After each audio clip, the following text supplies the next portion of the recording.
If you had to disappear for some reason, could you do it?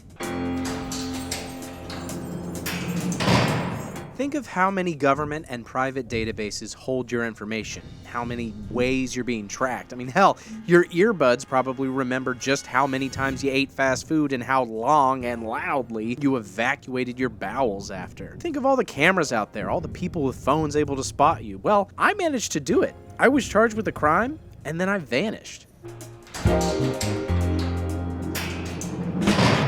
I was the office manager at a large company and was the guy who made the purchases. Then the company realized it had paid out tens of thousands of dollars for stuff it didn't technically need and never technically received, which they seemed to think was a problem. Even worse, they had one obvious suspect: me. If this goes to trial, you could be looking at prison. A lot of prison. Like a butt ton of prison. Okay, but maybe they won't find me guilty at all? You know, because I didn't actually do it and I actually reported the discrepancy when I saw it? Well, sure, except the not received stuff was ordered on your account. The evidence is against you. Your choice is going to trial and receiving a butt ton of jail, or letting me cut a deal so you can have a few hundred pounds of jail? I didn't understand that metaphor, so I chose a third option.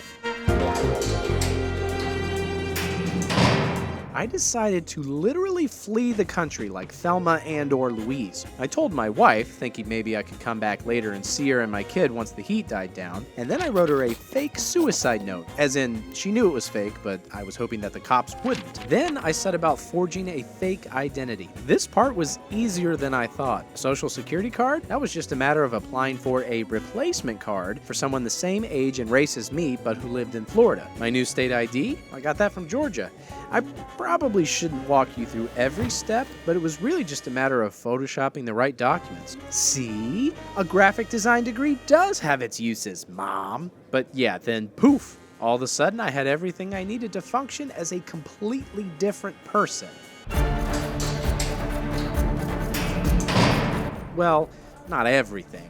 I still needed money, and I'll admit that I went a little nuts at this point. Technically, I wasn't planning to rob a bank for money to live off of. I just needed some to leave behind to help sell my fake suicide. Of course, I wound up wanted by the FBI, so the fake suicide didn't fool anyone, but the bank robbery, that worked. To prepare, I drove past a bunch of different banks and checked them against tips I got from the world's most reliable bank robbing source, the internet. A standalone bank with a 200-yard sprint between me and my car? No, that's no good. A bank that's part of a strip mall? That's a safer target. Do the robbery when the place is filled with customers, said the internet. Do it when most people in the place aren't looking at you, said the internet. Good enough for me. Smile. This is what you were trained for. No alarms, no die packs, and everyone gets to see their children tonight. Smile. Count out all the 50s and 100s in front of me. Smile. It's insured. Calm, yet quick. You don't want me here for long, I promise. Do you want an envelope for that? No, thanks. This might sound like the wildest part of my story, but it's actually the most documented. Security caught my photo and reporters stuck it in the newspaper along with my real name and a description of my presumed office theft. Yeah, I was now a wanted bank robber. But it only took 3 minutes for me to cross state lines. I later ditched the rental car and left the $6,000 haul in it, just like my suicide note said I would. Next, it was time to flee even further. After some months staying in hotels under fake names, I headed to Mexico. Not because it's some lawless land anyone can disappear into, because it's cheap. I'd been freelancing online, and that would go a lot further if I lived where the cost of living was low. So I hopped on a Greyhound and headed south. Then I walked across the International Bridge and over the Rio Grande. They didn't even check my ID. I spent months down there, illegally, because I was supposed to fill out a tourist card but never did. But then 2016 happened and the political climate became, let's say, less favorable towards people crossing the border. I figured if I ever wanted to come back, I better hurry up now before it got a lot harder. Maybe I could have walked right across the border the way I came with my fake ID, but what if they ran it and checked up on me? I couldn't chance it. It had to be an unofficial crossing. See, here's what we do. You wear your backpack full of your stuff, we tie a rope around you under your arms, you shimmy up a light pole under the top of a pedestrian bridge, then once you're up, you jump down on a fence blocking the pedestrian sidewalk. On the count of 3, you jump over the wire sensors for jumpers, and then you're good. Holy shit, is that my only option? With your freelance money? Yeah. So that's what I did. We waited 5 hours for a train to block Agent's view of the bridge. Then I went through with it. Got on that bridge, jumped off it, lost the rope, and... What? We got a jumper. I left my girlfriend at the bus stop, and I'm running late now? Do you have ID? Of course. For Pete's sake, I was born in America, which is where I also graduated high school. You think I'm not a citizen? I fought in the army, damn it. Yeah, you're gonna have to stay here for a sec.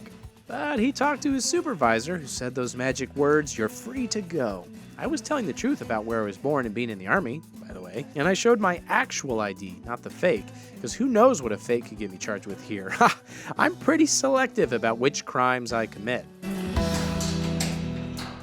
So that brings me to now. Back in the US, and with no sign that I'm about to be apprehended anytime soon. I mostly hang out and drink in the immigrant parts of town. People affectionately call me Gringo Mojado, basically white illegal immigrant. Finding a place to stay was as easy as having $400 in hand and wandering near a kitchen at a local restaurant. The authorities probably could have found me by now if they really wanted. I mean, I've been using my original bank account all these years, because that's the only way the freelance site would pay me, and I use my own debit card when in Mexico. This spring, I even filed my taxes under my real name. Again, I'm a picky crime doer. Honestly, maybe the cops realize that in most cases, they can simply sit tight and wait for the fugitive to pop up again. How many people can permanently scrap everything they love at a moment's notice? My original plan to reunite with my family was ridiculous in retrospect. I tried calling my wife once I was back in the country, but she'd changed her number, didn't reply to my emails, and according to the never wrong internet, I see that she filed for divorce and sold the house. Sometimes I think I'll turn myself in and attempt to plea, and then try to see my son after he turns 18, or maybe I'll end up heading back to Mexico or Central America. So, yeah, probably better to go ahead and take your chances at a trial, kids.